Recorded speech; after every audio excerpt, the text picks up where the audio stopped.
Hello everybody. So today I want to talk about calculus.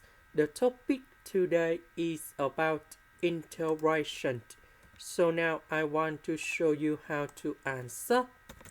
We need to use about integration by substitution. So I will put about u equal to 3x plus 2, and later that we do first the derivative for the both side, and we have the u equals to number 3 dx. Because we don't have number 3 in here, so we need to divide both sides by number 3. So this one we can change by u. Dx we can change by this one.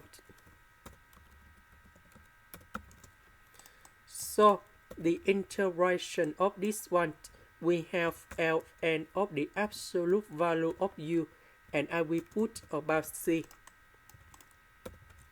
About u, that is about this one.